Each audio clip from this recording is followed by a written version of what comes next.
Bienvenue pour cette mini-séance sur la libération des émotions. Je vous invite à vous installer confortablement et à fermer les yeux, un peu comme si le simple fait de fermer les yeux pouvait permettre à une partie de vous de voir cette belle étincelle de lumière apparaître. Et peut-être qu'une autre partie aura envie de ressentir la joie de l'évasion que procurent souvent les séances d'hypnose. Un peu comme si la clé de la détente pouvait se trouver rapidement, comme observable, en une couleur délicate, permettant à son habitat intérieur d'être transformé en douceur. À moins que ce soit la croyance que la douceur est réalité qui permette à la transformation de se faire en joie.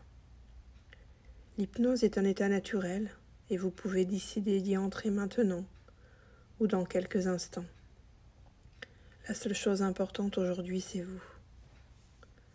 Alors je ne sais pas si pendant que le corps se repose, votre esprit aura envie de voyager dans le paysage de votre choix pour ressentir et voir ce qu'il y a à entendre. Ce que je sais, c'est qu'en hypnose, tout est possible. Un peu comme si tous les sens pouvaient se mélanger et qu'il était possible d'entendre la vision délicate d'une bulle de sérénité.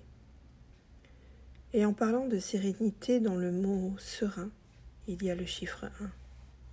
Et pourtant, il y a des milliers de façons de ressentir cette sensation.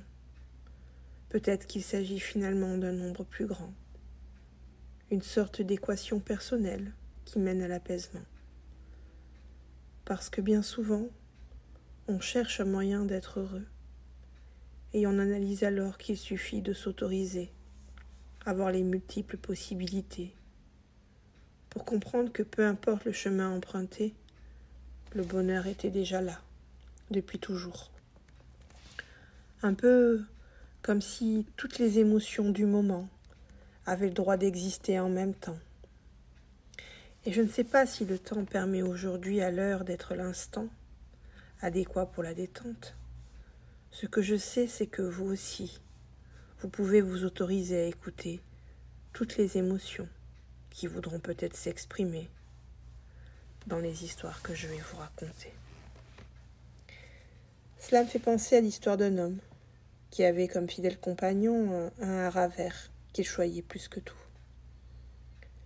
Il était capable d'aimer cet oiseau, pourtant dans le passé, il avait décidé de vivre seul, pensant qu'il ne savait pas aimer ou qu'on ne pourrait pas l'aimer.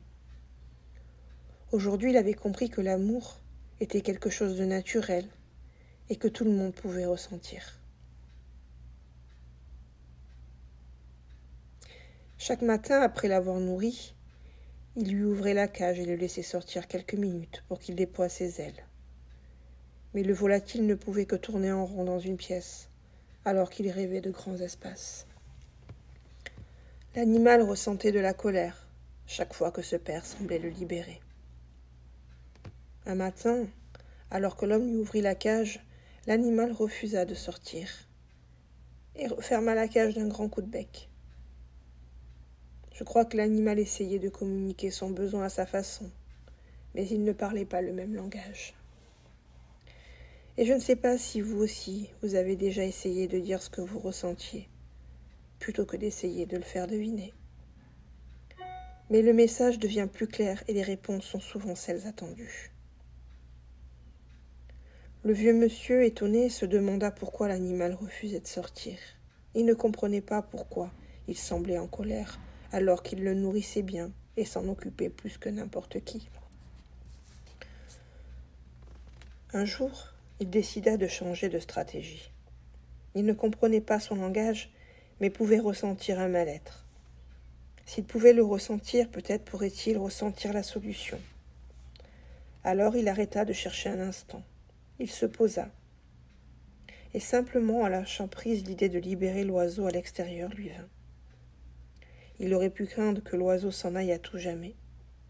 Mais il avait préféré regarder l'envie derrière cette peur. L'envie qu'il reste avec lui par envie, et non par obligation. Un amour libre et véritable.